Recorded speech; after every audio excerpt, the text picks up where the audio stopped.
Bismillahirrahmanirrahim. Assalamu alaikum students. My name is Muhammad Usman Salim. I am from UGI Chemistry Department.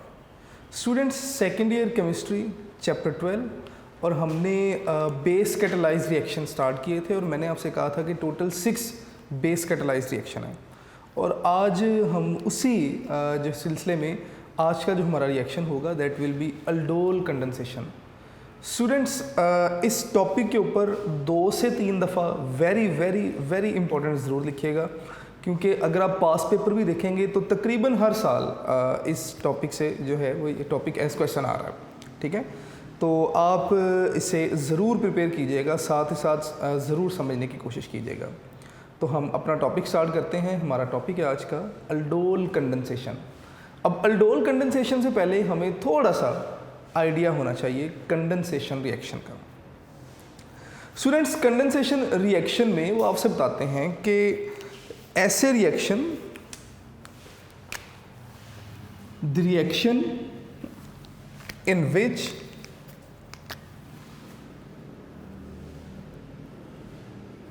The reactions, मैं reaction को RXN लिख रहा हूं, the reactions in विच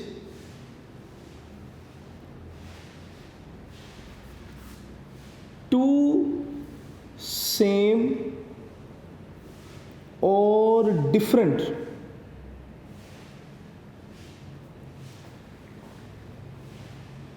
आप इसे इस तरह भी लिख सकते हैं कि टू सेम और डिफरेंट मॉलिक्यूल, या आपकी बुक कहती है कि टू मॉलिक्यूल्स ऑफ सेम और डिफरेंट कंपाउंड्स। तो मैंने लिखा थी reactions in which two same और डिफरेंट मॉलिक्यूल्स, या आप बुक को ही फॉलो कीजिए कि टू मॉलिक्यूल्स ऑफ सेम और डिफरेंट कंपाउंड्स। मैं यहाँ पे लिख देता हूँ कि two molecules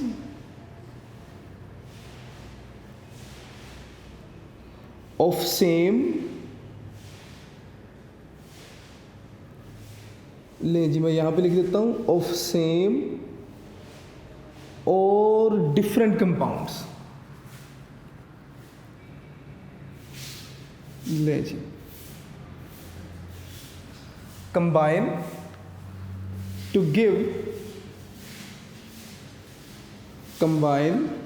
to give a single product, combine to form a new compound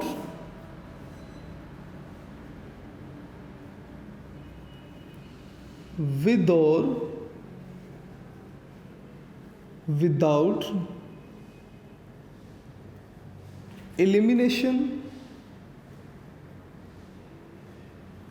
with or without elimination of small molecules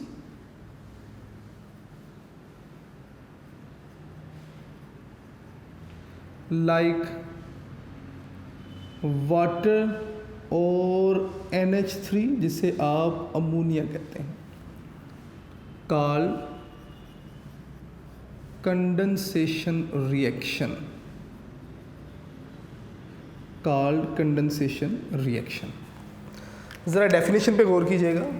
मैंने कहा जी कि रिएक्शन जिसमें 2 मॉलिक्यूल्स और ये मॉलिक्यूल्स सेम या डिफरेंट कंपाउंड दोनों के हो सकते हैं, ये क्या करते हैं, ये कंबाइन होते हैं और कंबाइन होने के बाद एक नया कंपाउंड बना देते हैं और ड्यूरिंग दिस प्रोसेस एलिमिनेशन होगी या मे बी ना हो। तो मैंने लिखा विद और without elimination of small molecules. कौन से small molecules? Like water, ammonia etcetera, called condensation reaction. तो ऐसे रिएक्शन जिनमें 2 सेम या डिफरेंट मॉलिक्यूल्स कंबाइन होंगे और एक नया मॉलिक्यूल बनाएंगे, विद और without elimination of small molecule like ammonia और water are called condensation reaction. Students, condensation reaction को फर्दर हम समझने के लिए ना आगे अल्डोल कंडेंसेशन पढ़ने जा रहे हैं और ये हमारे इस चैप्टर का ज्यूस है, सबसे इम्पॉर्टेंट टॉपिक जो कि बार बार रिवाइज भी हो रहा है एग्जाम में। तो नेक्स्ट हमारे पास जो टॉपिक है दैट इज़ अल्डोल कंडेंसेशन। जी, अल्डोल कंडेंसेशन। नेक्स्ट जी, अल्डोल कंडेंसेशन क्या है? मैं अक्सर आपसे कहता हूँ कि जब भी आप कोई टॉपिक पढ़ने जाएं तो सबसे पहले ना आप उसकी हेडिंग को समझने जाएं, उसकी हेडिंग क्या कहना चाह रही है। सबसे पहले तो इसकी हेडिंग देखेंगे। इसकी हेडिंग दो वर्ड्स का कॉम्बिनेशन है, ALD, एल्ड और OL, ओल। एल्ड और एल्ड जो है वो एल्डिहाइड के लिए है और ओल जो है वो अल्कोहल्स के लिए है।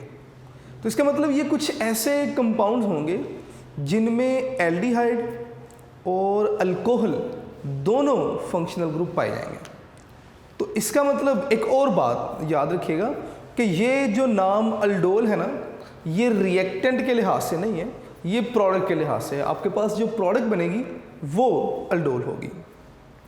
तो इसको देखते हैं जी। कहते हैं जी कि अल्डोल कंडेंसेशन क्या है? एल्डिहाइड और कीटोन पोजेसिंग अल्फा हाइड्रोजन, ये क्या करते हैं? ये कंबाइन होते हैं इन the presence of cold dilute NaOH या कोई भी अल्कली, ठीक है, और बना देते हैं जी आपके पास एक नया एडिशन प्रोडक्ट, जिसे आप क्या करते हैं? कहते हैं जी आप अल्डोल कहते हैं।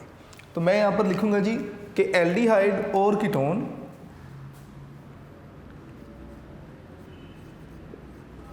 Aldehyde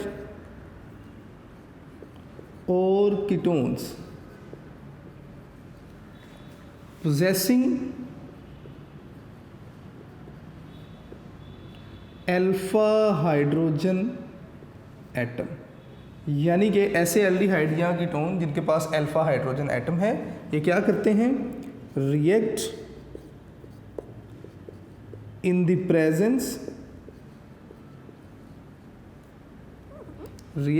the presence of cold dilute alkali. तो मैं ना यहाँ पर अल्कली लिख देता हूँ, कोल्ड डाइल्यूट अल्कली। किस पर्पस के लिए? टू फॉर्म एडिशन प्रोडक्ट बनाते हैं। और इस एडिशन प्रोडक्ट में जो है ना, इस एडिशन प्रोडक्ट को आप क्या नाम देते हैं? अल्डोल का नाम देते हैं, कॉल्ड अल्डोल।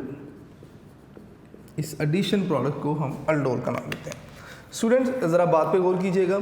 मैंने कहा जी कि एल्डिहाइड्स और कीटोन्स, एल्डिहाइड या कीटोन्स, कौन से एल्डिहाइड या ketone? Possessing alpha hydrogen atom. इसका क्या मतलब है? यहाँ पर एक बात क्लियर हो गई कि तमाम एल्डिहाइड और तमाम कीटोन ये रिएक्शन नहीं फॉर्म करते, ठीक है। ऐसे एल्डिहाइड जिनके पास अल्फा हाइड्रोजन एटम है या ऐसे कीटोन्स जिनके पास अल्फा हाइड्रोजन एटम मौजूद है, सिर्फ ऐसे एल्डिहाइड और कीटोन क्या करेंगे? रिएक्ट करेंगे। किसकी मौजूदगी में? इन the presence of cold dilute alkali. और क्या करेंगे? एडिशन प्रोडक्ट बनाएंगे और इस एडिशन प्रोडक्ट को हम नाम देंगे अल्डोल का। स्टूडेंट्स मैं ना यहाँ पर अल्फा हाइड्रोजन एटम क्या है थोड़ा सा मैं इसके ऊपर बात करना चाहता हूँ, ज़रा गौर कीजिएगा। लेट्स से कि मेरे पास ना एसिड एल्डिहाइड है, मैं इसको इस तरह लिखूँगा कि CH3C+O और H। स्टूडेंट्स ये कार्बोनिल कार्बन है, ये हमारे पास क्या है जी? Carbonyl carbon. कार्बोनिल कार्बन के बिल्कुल एडजेसेंट जो कार्बन होता है ना, इसे आप नाम देते हैं अल्फा कार्बन का। और इस अल्फा कार्बन के पास 3 हाइड्रोजन एटम हैं, ये अल्फा कार्बन। और अल्फा कार्बन के जो हाइड्रोजन एटम हैं वो क्या कहलाएंगे? Alpha hydrogen atom. तो यहाँ से क्या फ़ैसला हुआ? फ़ैसला ये हुआ कि एसिटाल्डिहाइड के पास अल्फा हाइड्रोजन एटम मौजूद है। इसी तरह अगर मैं प्रोपानल लिखूँगा, उसके पास भी अल्फा हाइड्रोजन एटम है। बहुत सारे एल्डिहाइड ऐसे भी हैं जिनके पास अल्फा हाइड्रोजन एटम मौजूद नहीं है। फॉर एग्जांपल मैं जो है वो मिथानल लिखूँगा अगर, तो C+O और इस तरफ भी क्या आ गया? H। तो अगर आप देखेंगे तो कार्बोनिल कार्बन के साथ कोई कार्बन मौजूद नहीं है, यानी कि अल्फा कार्बन ही नहीं है। और अगर अल्फ़ा कार्बन नहीं होगा तो अल्फ़ा हाइड्रोजन भी नहीं होगा। इसी तरह अगर एक और एग्जांपल देखेंगे तो C डबल बॉन्ड OH है, C और इसके साथ अगर आप 3 मिथाइल ग्रुप लगा देंगे तो अब अगर आप देखेंगे अल्फ़ा कार्बन तो मौजूद है लेकिन अल्फ़ा कार्बन के पास कोई हाइड्रोजन नहीं है, तो अल्फ़ा हाइड्रोजन एब्सेंट है। तो ये वाले एल्डिहाइड भी अल्डोल कंडेंसेशन जो है वो नेगेटिव होंगे। आगे चलते हैं। इसी तरह अगर मैं एक और एग्जांपल लिखूं, जिस तरह हमने पढ़ा था कि बेंज़ेल्डिहाइड, ले जी मैं इस तरह लिख देता हूं जी कि बेंज़ेल्डिहाइड। अगर आप देखेंगे कार्बोनिल कार्बन ये उसके साथ एडजेसेंट कार्बन, इस कार्बन का एक बॉन्ड कार्बोनिल कार्बन के साथ, दूसरा बॉन्ड इधर वाले कार्बन के साथ, तीसरा बॉन्ड इधर वाले कार्बन के साथ और फोर्थ डबल बॉन्ड है, यानी कि इसके पास भी कोई अल्फ़ा हाइड्रोजन मौजूद नहीं है। तो बेंज़ेल्डिहाइड भी अल्डोल कंडेंसेशन जो है वो नेगेटिव टेस्ट देंगे। खैर यहाँ पर ये तो फैसला हुआ कि कौन से एल्डिहाइड या कौन से कीटोन जो है वो अल्डोल कंडेंसेशन में पार्टिसिपेट करेंगे। अब आगे एक दो इम्पॉर्टेंट बातें आपको पता होनी चाहिए। कहते हैं जी कि हम नाम अल्डोल ही क्यों देते हैं। The name aldol is given, name aldol given, हमने इसलिए ये नाम दिया बिकॉज क्योंकि इसके पास थे 2 functional group, because it have 2 functional groups, 2 functional group थे। कौन कौन से? एक तो एल्डिहाइड और दूसरा alcohol. Aldehyde and alcohol. Alcohol मतलब OH ग्रुप। तो एल्डिहाइड का ALD और अल्कोहल का ओल, ये दोनों मिलके क्या नाम देंगे जी? अल्डोल नाम बन जाएगा। स्टूडेंट्स आपने बताना है कि 2 मॉलिक्यूल ऑफ सेम और डिफरेंट कार्बोनिल कंपाउंड ये मिलेंगे और ये क्या करेंगे, आपको अल्डोल जो है वो प्रोडक्ट देंगे। अब ना हम इसकी एग्जांपल्स को देखेंगे, तो इसके एग्जांपल्स स्टार्ट करते हैं। सबसे पहले आपको आपकी बुक में जो रिएक्शन बताया गया दैट इज एसिटाल्डिहाइड या इथानल। मिथानल ये रिएक्शन शो नहीं करेंगे। क्यों शो नहीं करेंगे? क्योंकि मिथानल के पास जो है वो अल्फ़ा हाइड्रोजन मौजूद नहीं है। तो लें जी, सबसे पहले हम एग्जांपल देखेंगे एल्डिहाइड की, जिसमें हमारे पास सबसे पहले एसिटाल्डिहाइड की बात की गई। तो स्टूडेंट्स इस रिएक्शन को कुछ इस तरह लिखेंगे जी, जिस तरह बुक में लिखा है। लिखा जी CH3 डबल बॉन्ड O और ये आपके पास क्या लिखा है जी H, ये जी इथानल। अब एक और इथानल मिलेगा जी इसी तरह। ले जी मैं लिखूंगा जी CH3, नेक्स्ट जो CH3 है ना मैं उसे इस तरह लिख रहा हूँ CH2 और मैंने ये H लिख दिया जी, ये भी CH3 है, ठीक है। और उसके बाद क्या होगा C डबल बॉन्ड O और ये भी क्या है जी H। ये ना मैंने 2 इथानल के मॉलिक्यूल लिख दिया। ये भी इथानल है, मैं यहाँ पे लिख देता हूँ जी कि इथानल यानी कि एसिटाल्डिहाइड, और ये भी क्या है इथानल है यानी कि एसिटाल्डिहाइड। स्टूडेंट्स होगा क्या कि आपने रिएक्शन करवाना है और रिएक्शन होगा इन the presence of dilute alkali. तो मैं ना यहाँ पर डाइल्यूट अल्कली यानी कि NaOH, और कोल्ड है, टेम्परेचर बहुत कम होता है, ऑलमोस्ट 5 डिग्री सेंटीग्रेड। अब स्टूडेंट्स अल्कली मैंने NaOH लिखा, कौन कौन सी अल्कली यहाँ पर इस्तेमाल हो सकती है मैं यहाँ पे लिख देता हूँ कि अल्कलीज में आप लिखेंगे कि 10% NaOH भी हो सकता है। इसी तरह 10% आपके पास KOH, आप इसे भी एज अल्कली ले सकते हैं जी। 10% जो है वो BaOH होल ट्वाइस, आप किसी को भी एज अल्कली यूज़ कर सकते हैं। खैर, तो मैंने लिखा जी 10% dilute NaOH। अब during the course of reaction 3 बातें आपने याद रखनी है। सबसे पहली बात कि ये हाइड्रोजन और ये ऑक्सीजन आपस में मिलेंगे। बाकी सारा कंपाउंड वैसे लिखना है आपने। मैंने लिखा जी CH3, उसके बाद नेक्स्ट लिख रहा हूँ जी कि C, और इस कार्बन का ये वाला H मैं साथ लिख रहा हूँ, तो CH ले जी। नेक्स्ट ऑक्सीजन था, मैंने कहा जी कि इस ऑक्सीजन को ये वाला H मिलेगा। पहला काम आपने ये लिखा, जब ऑक्सीजन को H मिल गया तो डबल बॉन्ड टूट जाएगा। तो दूसरा काम यहाँ पर डबल बॉन्ड नहीं आपने लिखना है, सिंगल बॉन्ड लिखना है। तीसरा काम आपने क्या करना है, आपने इस CH2 को डायरेक्ट इस डबल बॉन्ड यानी कि कार्बोनिल कार्बन के साथ मिला देना है। तो रिमेनिंग जो पार्ट है H तो यहाँ पर आ गया। नेक्स्ट आप लिखेंगे CH2, इसी तरह C डबल बॉन्ड O और साथ में H।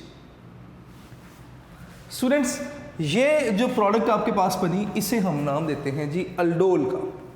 मैं यहाँ पे नाम लिख देता हूँ अल्डोल। लेकिन उससे पहले अगर आप इसे देखेंगे ना तो ये एक ऐसा कंपाउंड जिसमें एल्डिहाइडिक फंक्शनल ग्रुप भी मौजूद है और अल्कोहलिक फंक्शनल ग्रुप भी मौजूद है। स्टूडेंट्स, अगर हम इसे जो है वो देखेंगे तो ये एक एल्डिहाइड है जिसमें हाइड्रोक्सी ग्रुप मौजूद है, क्योंकि फंक्शनल ग्रुप की प्रेफरेंस में अगर हम देखते हैं तो एल्डिहाइडिक ग्रुप की प्रेफरेंस ज़्यादा है as compare to alcoholic group. तो इसका मतलब ये एल्डिहाइड है। अगर आप नेमिंग करेंगे कार्बोनिल कार्बन जो है वो काउंटिंग में आता है 1 2 3 और ये 4। इस लिहाज से अगर आप इसे नाम देना चाहेंगे तो आप इसे लिख सकते हैं जी कि 3 हाइड्रोक्सी और ब्यूटानल। तो मैं यहाँ पे लिखूंगा जी 3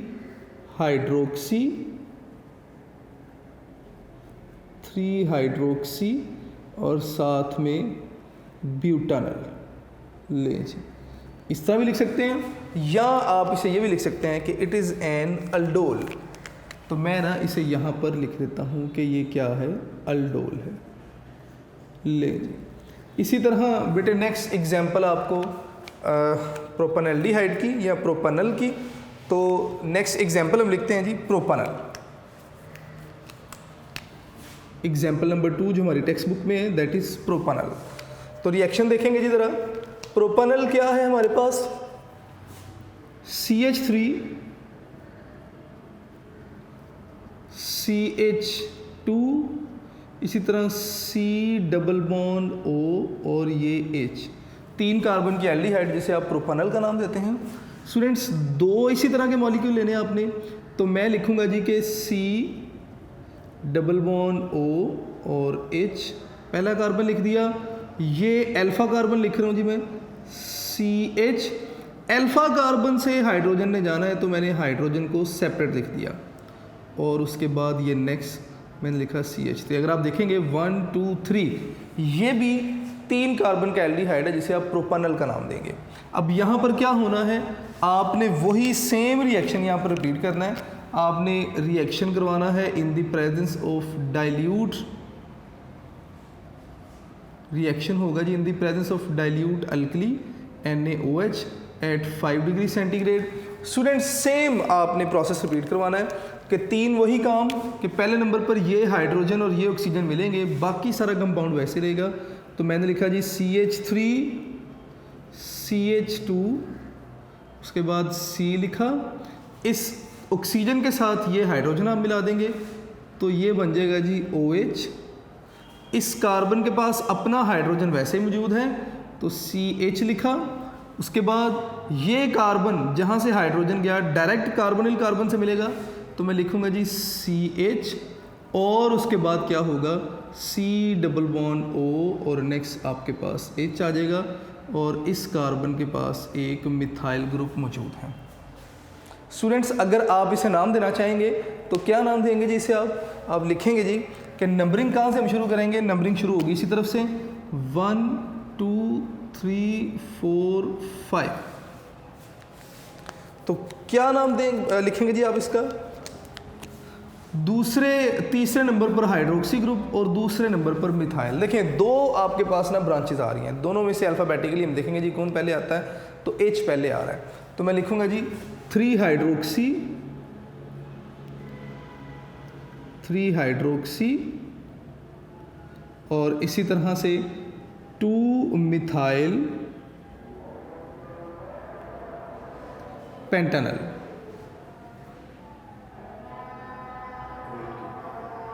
इसे ना हम नाम क्या देंगे जी, ये भी अल्डोल है, मैं यहाँ पे लिख देता हूँ जी कि अल्डोल ले। इसी तरह स्टूडेंट हमारी बुक में जो तीसरी एग्जाम्पल है दैट इज़ फ्रॉम कीटोन। तो कीटोन क्या है जी, हम एसीटोन लिखेंगे जी, दोनों के पास अल्फा हाइड्रोजन मौजूद हैं, तो मैं लिखूँगा जी CH3 COO और इसी तरह हम लिख देते हैं जी CH3 प्लस CH3 को मैं लिखूँगा जी CH2 और इसके साथ मैंने हाइड्रोजन लिख दिया और C11O और दोबारा से मैंने क्या लिख दिया जी CH3। दोनों क्या है, एसीटोन है, ठीक है। मैं यहाँ पे लिख देता हूँ कि ये भी क्या है जी, एसीटोन है और ये भी एसीटोन है। ले जी, अब होगा क्या, आप इनका रिएक्शन लिखेंगे जी। रिएक्शन सेम कंडीशन, आपके पास कोई डाइल्यूट अल्कली। स्टूडेंट्स याद रखिएगा कि ये रिवर्सिबल रिएक्शन है, तो ना आप बल्कि ऊपर वाले जो रिएक्शन हैं उन्हें भी रिवर्सिबल लिख लीजिएगा कि ये सारे के सारे जो हैं ये क्या हैं, रिवर्सिबल रिएक्शन है। ले जी, आप इसे भी ना रिवर्सिबल शो कर दीजिएगा कि ये सारे के सारे रिवर्सिबल रिएक्शन हैं। ले जी, डाइल्यूट आप बेस लेंगे, हमारी टेक्स्ट बुक में जो बेस लिखी तीनों में से कोई भी हो सकती है, हमारी टेक्स्ट बुक में लिखा BaOH होल ट्वाइस, तो हम यही लिखेंगे। टेम्परेचर 5 डिग्री सेंटीग्रेड या। जब रिएक्शन होगा तो सेम नेचर होगी रिएक्शन की कि पहले नंबर पे हमने इस हाइड्रोजन को इस ऑक्सीजन के साथ मिलाना है, बाकी सारी प्रोडक्ट वैसी ही है, CH3C और इस C के साथ OH लिख दिया हमने और इसका CH3 मिथाइल ग्रुप वैसे ही मौजूद है। उसके बाद नेक्स्ट हम क्या करेंगे जी, CH2 को मिलाया कार्बोनिल कार्बन के साथ और नेक्स्ट हमारे पास C11O और CH3 है। स्टूडेंट्स अगर आप इसे देखेंगे ना तो ये एक कीटोनिक ग्रुप है और इसके साथ अल्कोहलिक ग्रुप है, तो इस लिहाज से इसका नाम कीटोन होना चाहिए था, लेकिन हमारी बुक इसे भी अल्डोल कहती है। अगर मैं फंक्शनल ग्रुप के लिहाज से चलूँ तो इसका नाम कीटोल होना चाहिए था, कीटोल। लेकिन जब मैं देखता हूँ ना कि इक्विलिब्रियम, देखें रिवर्सिबल रिएक्शन है तो इसका मतलब इक्विलिब्रियम इस्टेब्लिश होना ही होना है। इक्विलिब्रियम पोजीशन पर जब मैं इस रिएक्शन को देखता हूँ तो एट इक्विलिब्रियम पोजीशन 50% हमारे पास रिएक्टेंट हैं और 50% ही क्या है, प्रोडक्ट है। 50% रिएक्टेंट और 50% ही क्या है, प्रोडक्ट है। इसी तरह 50% रिएक्टेंट 50% प्रोडक्ट है। लेकिन जब मैं इक्विलिब्रियम पोजीशन पर कीटोल्स को देखता हूँ ना तो इसका मतलब कि इसमें ना 99% रिएक्टेंट हैं और 1% जो है वो क्या है, प्रोडक्ट है। तो इसका मतलब कीटोन फेवरेबल नहीं है इस रिएक्शन के लिए। तो इसका मतलब ये हुआ कि कीटोन अगर आप बनाते हैं तो प्रोडक्ट में जो मेजर पोर्शन है वो कीटोन्स का ही होगा और कीटोल ऑलमोस्ट 1% या तकरीबन जो है वो आप कह सकते हैं कि कंपैरेटिवली ना होने के बराबर है। तो इसलिए हम कीटोल नाम देते नहीं, हम ओवरऑल इसे अल्डोल ही देते हैं with respect to the product. तो ये भी आपके पास क्या है, अल्डोल है, तो मैं इसे भी स्टूडेंट्स अल्डोल लिख देता हूँ। अब नेक्स्ट वो ये कहते हैं जी कि अगर आप क्या करें, अगर डाइल्यूट HCl के साथ हीट करेंगे तो क्या होगा, इसमें से डिहाइड्रेशन होगी। तो नेक्स्ट मैं यहाँ पे लिखूँगा जी dehydration of water, dehydration of water. Students अगर हम क्या करें, अगर हम रिएक्शन करवाएं अपनी किसी भी प्रोडक्ट का, फॉर एग्जांपल हमारे पास 3 हाइड्रोक्सी ब्यूटानल है, हम क्या करते हैं जी 3 हाइड्रोक्सी ब्यूटानल का रिएक्शन करवाते हैं डाइल्यूट एसिड की मौजूदगी में, किसके साथ टेम्परेचर हीट करेंगे। तो ज़रा देखेंगे जी, 3 हाइड्रोक्सी ब्यूटानल CH3CH और इसी तरह OH और उसके बाद CH2 और उसके बाद क्या है C डबल बॉन्ड O और साथ में H, which is 3 hydroxy butanal. मैं यहाँ पे लिख भी देता हूँ ताकि आपको याद रहे, 3 हाइड्रोक्सी ब्यूटानल। स्टूडेंट हमने इसका रिएक्शन करवाया और रिएक्शन जब हम करवाते हैं with dilute acid, dilute HCl, ठीक है, और हम क्या करते हैं जी, हीट करते हैं, तो क्या होगा, यहाँ से वाटर एलिमिनेट होगा। वाटर एलिमिनेट होगा कहाँ से, अल्फ़ा और बीटा हाइड्रोजन से। मैं यहाँ पे लिख देता हूँ कि water eliminate from alpha and beta carbon, कि अल्फ़ा और बीटा कार्बन जो हैं, ये कार्बोनिल कार्बन, ये अल्फ़ा कार्बन, ये बीटा कार्बन, तो इनमें से वाटर एलिमिनेट होगा। और दूसरे नंबर पर आपने बता देना है कि डबल बॉन्ड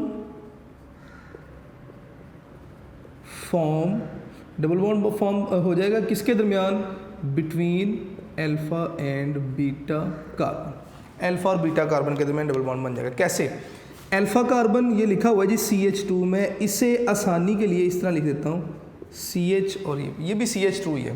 तो जब रिएक्शन होगा तो CH3 सारा कुछ वैसे ही यहाँ पे चेंज आएगा, सिर्फ CH3 CH OH यहाँ से निकल गया और ये H निकल गया एज वाटर, तो CH और नेक्स्ट भी क्या था, CH था, और उसके बाद C डबल बॉन्ड O और ये H।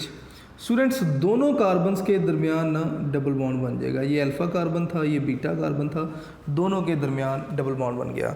आप इसे ना नाम दे सकते हैं जी क्या, क्रोटोनेल्डिहाइड का, ठीक है। तो मैं यहाँ पे लिख देता हूँ कि क्रोटोनेल्डिहाइड। और वैसे अगर आप इसे अल्फ़ाबेटिकली या IUPAC नेम देना चाहें तो आप नंबरिंग कर लें इसकी, आप लिख सकते हैं जी कि ये कार्बन नंबर 1 है, 2 है, 3 और ये 4। अगर तो अल्केन होती तो मैं कहता ब्यूटानल, लेकिन डबल बॉन्ड आ गया अल्कीन तो ब्यूटीनल, तो मैं यहाँ पे इसका नाम लिखूंगा जी क्या, 2 ब्यूटीनल, यानी कि दूसरे कार्बन पर डबल बॉन्ड आ रहा है और ये 2 ब्यूटीनल बन जाएगा। तो ये आपके पास ना डिहाइड्रेशन ऑफ वाटर होगी। स्टूडेंट्स लास्ट में इसका मैकेनिज्म हम डिस्कस करेंगे। अब जो मैं बोल रहा हूँ ज़रा साथ साथ सुनिएगा। अगर मैं बात करूँ ना अल्डोल कंडेंसेशन की, तो हमने डेफिनेशन में पढ़ा कि एलिमिनेशन होगी स्मॉल मॉलिक्यूल्स की लाइक वाटर और अमोनिया। तो अगर आप रिएक्शन देखें तो इन रिएक्शन में अल्डोल एडिशन हो रही है, अल्डोल एडिशन हुई, यानी कि 2 मॉलिक्यूल मिले और ऐड हो गए और आपके पास एक सिंगल प्रोडक्ट बना दी, तो ये अल्डोल एडिशन थी। डिहाइड्रेशन ऑफ वाटर अगर आप देखेंगे ना तो वहाँ पर एलिमिनेशन हुई वाटर की, तो इसका मतलब कि एक्चुअली जो कंडेंसेशन है अल्डोल कंडेंसेशन वो यहाँ पर हो रही है। ये ले जी, नेक्स्ट हम मैकेनिज्म डिस्कस करेंगे। और स्टूडेंट्स मैकेनिज्म जो है ना वो मैं सिर्फ अल्डोल एडिशन का डिस्कस करूँगा, डिहाइड्रेशन ऑफ वाटर जो है इसका मैकेनिज्म हमारी टेक्स्ट में नहीं है। ले जी, मैकेनिज्म हमें पता है कि बेस कैटालाइज रिएक्शन है, तो इसका मतलब बेस जो है वो यहाँ पर एज न्यूक्लियोफाइल सबसे पहले एक्ट करेगी और एक एल्डिहाइडिक मॉलिक्यूल के साथ रिएक्ट करके कार्ब एनाइन बनाएगी, और ये जो कार्ब एनाइन है फिर ये एज न्यूक्लियोफाइल अटैक करेगा, अटैक दूसरे जो है वो एल्डिहाइड पे, और इस तरह आपके पास अल्डोल बनेगी। किस तरह, ज़रा सबसे पहले देखेंगे मैकेनिज्म में। सबसे पहला जो स्टेप मैं यहाँ पे लिखने जा रहा हूँ दैट इज़, मैं उसे कहूँगा जी स्टेप 1। स्टेप नंबर 1 यानी कि आपने इसमें बताना है फॉर्मेशन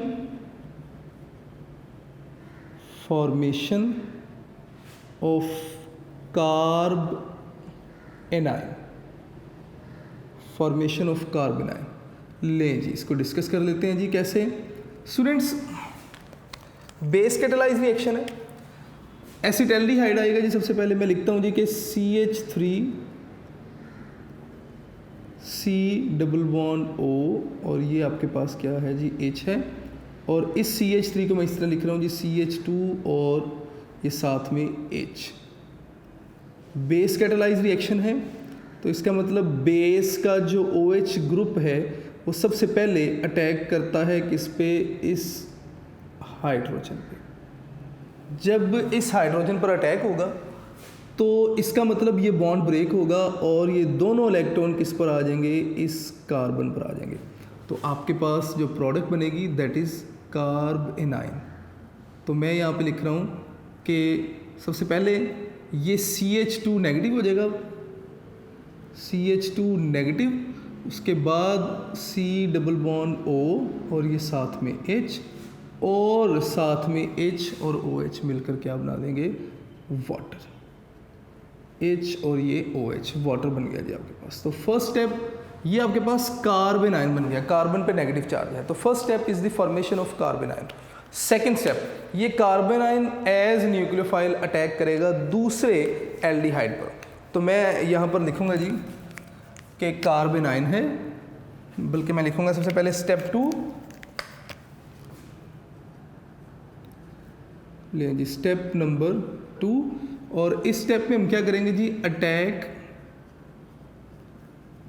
ऑफ कार्बन आयन। कि कार्बन आयन जो है वो क्या करेगा, अटैक करेगा किस पर, रिमेनिंग यानी कि सेकंड मॉलिक्यूल पर। तो देखेंगे जी बेटे कैसे होगा ये, कार्बन आयन है CH2 नेगेटिव चार्ज, ठीक है, और C डबल बॉन्ड O और ये क्या है H, प्लस दूसरा एसिटैल्डिहाइड क्या है जी, CH3 C double bond O और ये H। स्टूडेंट्स ये पार्शियल पॉजिटिव, ये पार्शियल नेगेटिव। ये कार्बन आयन क्या करेगा, इस पार्शियल पॉजिटिव कार्बन पर अटैक करेगा। जब ये अटैक होगा तो ये बॉन्ड किस तरफ आ जाएगा, ऑक्सीजन पे आ जाएगा। तो इसका मतलब अब आपके पास जो प्रोडक्ट बनेगी दैट विल बी, तो अगर आप इसे लिखेंगे तो आप क्या लिखेंगे जी, यहाँ से मैं स्टार्ट करूँगा अपनी बात को। ये आपके पास कार्बोनिल कार्बन, ठीक है, इसका एक ये ऑक्सीजन आ गया, दूसरी तरफ इसके पास H एज इट इज़ मौजूद है। मैं इसको इस तरह लिख देता हूँ कि ये H एज इट इज़ मौजूद है। तीसरी तरफ ये वाला मिथाइल ग्रुप लिख रहा हूँ CH3, और उसके बाद ये जो कार्बोनिल कार्बन है डायरेक्ट इस कार्बन के साथ अटैच होगा। तो मैं लिख रहा हूँ जी CH2 और उसके साथ क्या लिखा जी मैंने, C डबल बॉन्ड O और साथ में H। ये आपके पास नेक्स्ट प्रोडक्ट बने। स्टूडेंट्स ये था अटैक ऑफ न्यूक्लियोफाइल। अब लास्ट स्टेप में क्या होगा कि लास्ट स्टेप में वाटर के साथ दोबारा रिएक्शन होगा और वाटर क्या करेगा, इस ऑक्सीजन के ऊपर अटैक करेगा और ऑक्सीजन जो है वो किस में जो है वाटर में से क्या करेगा जी, ऑब्स्ट्रैक्ट करेगा एक हाइड्रोजन को। अब स्टेप 3 हम लिखेंगे जी। स्टेप 3 क्या है, step number 3 that is protonation. Protonation students ये जो आपके पास प्रोडक्ट बनी ना, इसे मैं नाम दूंगा अल्कोक्साइड आयन का। कैसे, ऑक्सीजन पे नेगेटिव चार्ज है सॉरी, और इसे ना मैं इस तरह लिख देता हूँ कि CH और जो नीचे मैंने CH3 लिखा था वो इस तरह लिख दिया। ये आपके पास बन गया जी अल्क ऑक्साइड आयन। नेक्स्ट ये जो वाटर बना था, ये अल्क ऑक्साइड क्या करेगा, इस वाटर में से प्रोटॉन को एक्सट्रैक्ट कर लेगा। तो देखेंगे जी किस तरह, मैं यहाँ पे लिखूँगा जी CH3 ये वाला, उसके बाद CH के साथ ऑक्सीजन विद नेगेटिव चार्ज, फिर CH2, फिर इस CH2 के साथ C डबल बॉन्ड O और ये फिर H, और साथ में आपके पास क्या है, वाटर आया जी, पार्शियल पॉजिटिव पार्शियल नेगेटिव। तो ये ऑक्सीजन इस हाइड्रोजन पर अटैक करेगा, ये इलेक्ट्रॉन यहाँ पर आ जाएंगे। तो आपके पास जो रिमेनिंग प्रोडक्ट होगी मैं इस तरह लिखूँगा जी CH3CHOH साथ में CH2 C double bond O और ये H और ये साथ में C डबल बॉन्ड O ठीक हो गया जी और ये H और साथ में OH एज बेस स्टार्ट हुआ था और एज कैटलिस्ट जो है ये आपके पास वापस भी आ गया। तो स्टूडेंट्स ये हमारे पास ओवरऑल रिएक्शन था जिसके रिजल्ट में हमारे पास क्या बन गया, अल्डोल बन गया। तो ये इस रिएक्शन का मैकेनिज्म भी था। दोबारा से मेरे वही वर्ड्स हैं, बहुत ज़्यादा इंपॉर्टेंट टॉपिक है, आप लोगों ने इसे 2 से 3 बार लिखकर ज़रूर प्रैक्टिस करनी है और इसे याद भी करना है। इंशाल्लाह नेक्स्ट लेक्चर में हम नेक्स्ट टॉपिक डिस्कस करेंगे। आप लोग अपना बहुत सारा ख्याल रखिएगा। अस्सलाम वालेकुम।